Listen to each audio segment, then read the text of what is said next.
નમસ્કાર મિત્રો, પુષ્પદત્ત ચેનલની અંદર આપનું હાર્દિક સ્વાગત છે। હું છું કેવિન દવે। ની આસપાસ બનતી સામાજિક તેમજ ધાર્મિક ઘટનાઓને નિહાળવા માટે અમારી પુષ્પદત્ત ચેનલને લાઇક કરો, શેર કરો અને સબસ્ક્રાઇબ કરો। કેપ્ટન પોલીપ્લાસ્ટ લિમિટેડ અને જયદીપ ઇરિગેશન નોઘણોદર દ્વારા સિહોર તાલુકાના સાંઢીડા મહાદેવ સાનિધ્યમાં ખેડૂત સભાનું સુંદર આયોજન કરવામાં આવ્યું, જેમાં જીજીઆરસી વડોદરા અધિકારી શ્રી મસરીભાઈ પઠિયા, રમેશભાઈ બલદાણિયા સાથે કેપ્ટન કંપનીના મેનેજર શ્રી નિલેશભાઈ મુગરા, વિશાલભાઈ નાવલે ખેડૂતલક્ષી માહિતી આપેલ। આ ખેડૂત સભામાં લગભગ 300 થી 400 ખેડૂતોએ ભાગ લીધેલ, જેમાં ઓછા ખર્ચે ખેતીમાં કઈ રીતે ફાયદા થાય તેના વિશે જાણકારી આપેલ।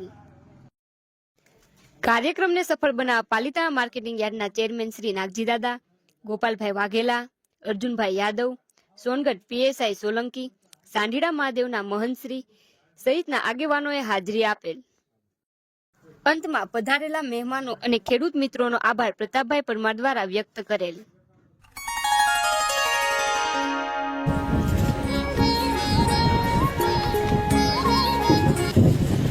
નમસ્કાર।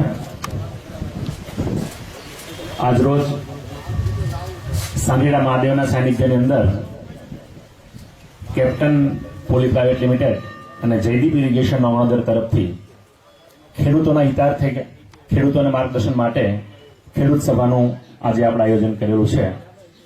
ત્યારે આજરોજ આપણી વચ્ચે ઉપસ્થિત શ્રી ગુજરાતપુરી બાપુ મહંત શ્રી સાંઢીડા મહાદેવ, નાગજી દાદા વાઘાણી, અર્જુનસિંહ યાદવ, ગોપાલભાઈ વાઘેલા, જયપાલસિંહ ચાવડા, પીટીએ સાહેબ, રમેશભાઈ બલદાણિયા, નિલેશભાઈ મુંગરા, પીએસઆઈ શ્રી સોલંકી સાહેબ અને ભરતભાઈ માંડલિયા પોતાનું સ્થાન છે એ મંચ ઉપર લેશે। હંમેશા આપણે જોઈએ છીએ કે ખેતી ક્ષેત્રે ધીરે ધીરે વિકાસ થતો રહ્યો છે। આજથી 30-35 વર્ષ પહેલાની ખેતી, એનાથી પાછળ જઈએ તો જયારે અમુક આમાં વડીલો બેઠા છે એને ખબર છે કે કોષ હાકીને આપણે ખેતી કરતા, પાણી સિંચતા, એ ખેતી અને અત્યારની આધુનિક ખેતી, આ ઘણું બધું છે ને એ પરિવર્તન આવી ગયું છે। સોશિયલ મીડિયાના માધ્યમથી ઘણી વખત આપણે જોતા હોઈએ તો અમુક લોકો છે એ ખાલી 10 બાય 10ની રૂમની અંદર વર્ષે 3 લાખ રૂપિયા કમાતા હોય, કોઈ મશરૂમની ખેતી કરતો હોય, કોઈ કેસરની ખેતી કરતો હોય। આ બધી સિસ્ટમો છે એ હંમેશા નવી નવી આવતી જાય છે। ગ્રીન હાઉસ રેવોલ્યુશન આવ્યું, આ ઘણું બધું આવ્યું, પણ સૌથી વધારે વિસ્તારની અંદર જો કોઈ અસરકારક રહ્યું હોય તો એ છે ડ્રીપ ઇરિગેશન, સ્પ્રિંકલર ફુવારા અને આ બધું કે ખેડૂતોને સિંચાઈ માટે ઓછા પાણીની અંદર ઝાઝા વિસ્તારને આપણે આવરી લઈએ છીએ। આ ક્ષેત્રની અંદર કેપ્ટન કંપનીનું ઘણું બધું મહત્વ રહ્યું છે અને અવારનવાર વર્ષાંતરે ખેડૂતોની જાગૃતિ માટે ખેડૂત સભાનું આયોજન થતું હોય છે। તો આજના આ ખેડૂત સભાની અંદર ઉપસ્થિત એવા ગુજરાતપુરી બાપુનું આપણે સ્વાગત કરશું। તો વિનંતી કરીશ પ્રતાપભાઈને કે તેઓ ગુજરાતપુરી બાપુ મહંત શ્રી સાંઢીડા મહાદેવ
માહિતી આપવા માટે અહીંયા ઉપસ્થિત છે નાગજી દાદા, એપીએમસીના ચેરમેન, એમનું કંપની અને જયદીપ ઇરિગેશન વતી સ્વાગત કરું છું। આપણને સરકાર લક્ષી જે પાણી બચત માટેની યોજનાઓ સરકારશ્રીની છે એની ખાસ માહિતી આપવા માટે, માહિતગાર કરવા માટે એનો આપણે વિશેષ લાભ લઈ અને ખેતીને ફળદાયી બનાવીએ એવા હેતુથી છેક વડોદરાથી આપણી વચ્ચે આવેલા એવા જીજીઆરસી ના મેનેજર સાહેબ શ્રી પીઠિયા સાહેબનું હું સ્વાગત કરું છું. મંચસ્થ બીજા મહાનુભાવો, કંપનીના અધિકારીઓ, ખેડૂત મિત્રો, તમે અહીંયા ખેતીમાં વિશેષ રસ છે, આપણને ખેતીને આપણે કેમ ફાયદાકારી બનાવીએ એના માટે માહિતી માટે અહીંયા આવ્યા છો. તમારા બધાનું હું કંપની અને જયદીપ ઇરિગેશન વતી સ્વાગત કરું છું. ખાસ આપણે આજે મળ્યા છીએ તો મને એવું કીધું કે ભાઈ કંપની વિશે તમે ટૂંકો પરિચય આપો.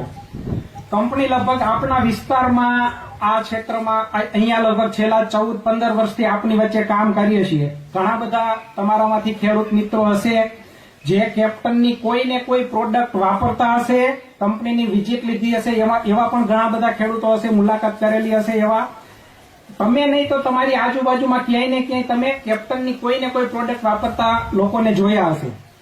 તો મને નથી લાગતું કે હું કંપની વિશે તમને વિશિષ્ટ પરિચય કઈ પ્રોડક્ટ બારામાં કઈ આપું. એ તમને બધાને રસ છે. અહીંયા બધી પ્રોડક્ટો મૂકેલી છે કંપનીની, અને અત્યારે આપણે બધા પાસે આંગળીના ટેરવે આખી દુનિયા છે. કોઈને એની માહિતી જોતી હશે તો આપણને મળશે. હું તમને ખાલી એટલું કંપની વિશે કહીશ કે છેલ્લા 28 વર્ષથી ખેડૂતોની સેવામાં કંપની જોડાયેલી છે. અત્યારે ગુજરાત ઉપરાંતના 15 રાજ્ય અને ભારત સિવાયના 17 દેશમાં કંપની પોતાની વિવિધ પ્રોડક્ટો આપે છે. ગુજરાતમાં 2 જગ્યાએ અને ગુજરાત સિવાય બહાર કંપનીનો એક મેન્યુફેક્ચરિંગ પ્લાન્ટ એટલે પ્રોડક્શન યુનિટ છે. આંધ્રપ્રદેશમાં 1 અને ગુજરાતમાં 2, ટોટલ 3 જગ્યા.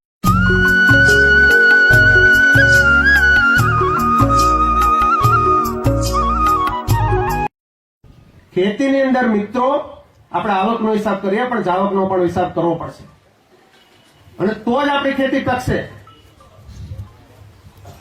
આજે જીજીઆરસી એ સમજાવે છે, જીજીઆરસી એવું સમજાવે છે કે જે પાણીનું એક એક ટીપું છે એ આપણા માટે અમૃત સમાન છે. જે પાણી વરસાદ, ભગવાન જે વરસાદ આપે છે એ આ માટે પ્રેમનો પ્રસાદ છે. એ પાણી વેડફાય નહીં. પાણીને વેડફશું તો પાણી આપણને વેડફશે. જીજીઆરસી દ્વારા સૂક્ષ્મ પિયત પદ્ધતિ, ટપક પદ્ધતિ, ફુવારા પદ્ધતિ, પોરસ પાઇપ પદ્ધતિ, રેનગન પદ્ધતિ, આ પદ્ધતિઓની અંદર સરકાર શ્રી સબસિડી આપે છે. સબસિડી તો જીજીઆરસી પહેલા પણ સરકાર આપતી હતી. 1991 થી સરકાર સબસિડી આપતી હતી. 1991 થી 2005 ની અંદર જીજીઆરસી એટલે આજે 20મું વર્ષ ચાલે છે. જેમ 20 વર્ષનો દીકરો થાય એટલે કહેવાય ને કે બાળકમાંથી યુવાન થયો છે. યુવાન થાય એટલે એડલ્ટ થાય. સરકારમાં પણ 18 વર્ષે એને પુખ્ત ગણવામાં આવે છે. મતલબ એને સમાજમાં પોતાનું કોઈ સ્થાન છે. એ 1991 થી 2005 સુધીની અંદર આખા ગુજરાતની અંદર 2,26,000 હેક્ટરની અંદર ટપક પદ્ધતિ અને ફુવારા પદ્ધતિનું કામ થયું. પેપર ઉપર ખેડૂતના ખેતરો પર તો શોધવું પડે કે તમારે કોઈ ત્યાં ડ્રીપ છે. ડ્રીપ હોય તો જોવા માટે લોકો આવે. પેપર ઉપર આટલું, પણ ખેડૂતના ખેતર ઉપર માત્ર 10 થી 15%. એ આજે હું મિત્રો તમને કહીશ, આપણા માટે ગૌરવ થશે કે 2005 ની અંદર જીજીઆરસી આવી. સરકારશ્રીએ જીએસએફસી, જીએનએફસી અને ગુજરાત એગ્રો આ ત્રણેયને ભેગા કરી અને જીજીઆરસી એટલે કે ગુજરાત ગ્રીન રિવોલ્યુશન કંપનીની સ્થાપના કરી. આ કંપનીનો હેતુ, આ કંપની સરકારે ખેડૂતો માટે બનાવેલી છે. કંપનીએ શું કરવાનું? કંપનીએ જે કુદરતી જે સંપત્તિ કહેવાય, કુદરતી સંપત્તિ એટલે સૂર્યપ્રકાશ, જમીન અને પાણી. આ કુદરતી સંપત્તિ જે છે, ભગવાને જે સંપત્તિ જેની આપણે મૂલ્ય ન કરી શકીએ, અમૂલ્ય સંપત્તિ છે, એ સંપત્તિનો વ્યય થવો ન જોઈએ. એ સંપત્તિનો વ્યવસ્થિત ઉપયોગ થવો જોઈએ. એ સંપત્તિને સાથે રાખી અને ખેડૂતોનું જીવન ધોરણ ઊંચું આવવું જોઈએ. એની આ વિદ્યા ઉત્પાદન લેવું હોય તો બધી ગણતરી કરવી પડે, અને ઉત્પાદન વધારે એટલે ખેતીનો ખર્ચ ઘટાડવો એ પણ સાથે વિચાર કરવો પડશે. ડ્રીપ ઇરિગેશન થી એક વખત ખર્ચો થાય છે, પણ એ ડ્રીપ વ્યવસ્થિત વાપરવામાં આવે તો 10 થી 12 વર્ષ સુધી તમારે ત્યાં ડ્રીપ ચાલે છે. આ બધી બચત થાય છે. ગણતરી કરો, 2 થી 3 સિઝનની અંદર ઘણા ખેડૂતો કે સાહેબ તમે ખોટું બોલો છો. કેમ? તો કે સાહેબ એક સિઝનની અંદર મારે ડ્રીપના પૈસાનો ખર્ચો બચ્યો ને બીજા પણ મને પૈસા બચ્યા છે ઘણા ખેડૂતો, પણ એવરેજ જોઈએ તો 2 થી 3 સિઝનની અંદર પૈસા વસૂલ થઈ જાય. અને એના માટે આજે આ જીજીઆરસી 2005 થી આ 20 વર્ષ થયા છે. અત્યાર સુધીની અંદર ગુજરાતના 24 લાખથી વધારે હેક્ટરની અંદર ટપક અને ફુવારા જોવા મળે છે. તમારા જેવા 15 લાખથી વધારે ખેડૂતો જોડાયેલા છે. અને આપણા ભાવનગર જિલ્લાની અંદર વાત કરીએ તો અત્યાર સુધીની અંદર 1 લાખ હેક્ટરની અંદર ટપક અને ફુવારાનું સ્થાપન જોવા મળે છે. આપણા તાલુકાની અંદર 5 થી 5,500 હેક્ટરની અંદર આ કામ થયું છે, તો આ ઘણું ઓછું કહેવાય. એની તરફ આપણે જાગવું પડશે અને કહેવાય ને કે દીવે દીવો પ્રગટાવીએ. એક ખેડૂત આ સિસ્ટમ વપરાવે તો આજુબાજુના બીજા ખેડૂતને માર્ગદર્શન મળે. આપણે કહેવાય ને કે આંગળી ચીંધ્યાનું પૂન છે. તમે સારા રસ્તે ખેતી કરો અને તમારે જોઈએ અને જો બીજો ખેડૂત એ રસ્તે ખેતી કરે, એ પ્રમાણે ખેતી કરે, એનું ઉત્પાદન વધે, એનું જીવન ધોરણ ઊંચું આવે, એના બાળકો ભણવા ગણવાની અંદર આગળ આવે, તો એનું જે પુણ્ય હોય તમારા ખાતાની અંદર ભગવાન જમા કરે છે. આપણે આપણું એક સારું કરીએ, આપણું જોઈ અને બીજા માટે એક ડેમોન્સ્ટ્રેશન તરીકે આપણા જીવનને આપણે કામ કરીએ, તો એના લીધે બીજા ખેડૂતના એના કુટુંબની અંદર એક આનંદિત છવાઈ જાય, એનું પુણ્ય તમને મળે છે. આજે આપણે જોઈએ તો આજે દેખાદેખી છે કે છગનભાઈ 1 થેલી નાખી તો હું 2 થેલી કેમ ન નાખું. ઉત્પાદન માટે હોય કે એને વીઘે આટલું ઉત્પાદન લીધું તો એનાથી વધારે હું લાવું, પણ ખર્ચમાં પણ એવી હરીફાઈ હોવી જોઈએ કે એને 1 થેલી નાખી છે તો હું અડધી થેલીની અંદર હું કેમ વધારે ઉત્પાદન ન લઉં.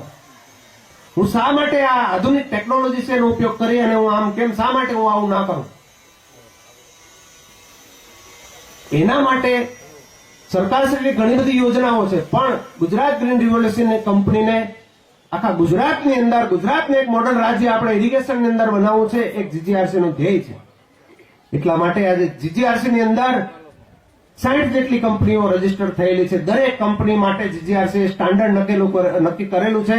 સરકારશ્રીના ધારાધોરણ પ્રમાણેનું મટીરીયલ એમનું હોય તો જ એ કામ કરી શકે. ખેડૂત કોઈ પણ કંપનીનો પણ દરેક કંપની માટે ભાવ સરખા, દરેક કંપનીના ભાવ સરખા અને દરેક કોઈ બી કંપનીની પદ્ધતિ લે તો એના માટે સબસિડી સરખી, કોઈ ફેરફાર નહીં. અરે ડ્રીપ પદ્ધતિ તમારા ખેતરની અંદર લગાવો તો તમારા દરેક છોડ છે એને એક સરખું પાણી મળે. એટલા માટે દરેક છોડનો એક સરખો વિકાસ થાય. ઓછા પાણીની ખેતી, ઘણા કહે કે સાહેબ ડ્રીપથી પાણી ઓછું નથી પડતું. એના મૂળનો જે વિસ્તાર હોય ત્યાં એને જોઈએ એટલો ભેજ પૂરેપૂરો મળી રહે છે. દરેક છોડને એક સરખું પાણી, પોષણ, વાતાવરણ બધું સરખું મળે છે એટલે દરેકનું ઉત્પાદન સારું થાય છે. દરેક કંપની માટે ભાવ સરખા, દરેક કંપનીની અંદર સબસિડી સરખી, કોઈ ભેદભાવ નહીં. એમ કોઈ પણ ખેડૂત હોય લઈ શકે છે. આટલી ટ્રાન્સપરન્સ અને સિસ્ટમ લીધા પછી 4 થી 5 વર્ષ સુધી એને સિસ્ટમ વ્યવસ્થિત ચાલે એના માટે જે તે કંપની હોય એને અમે જવાબદારી આપીએ છીએ.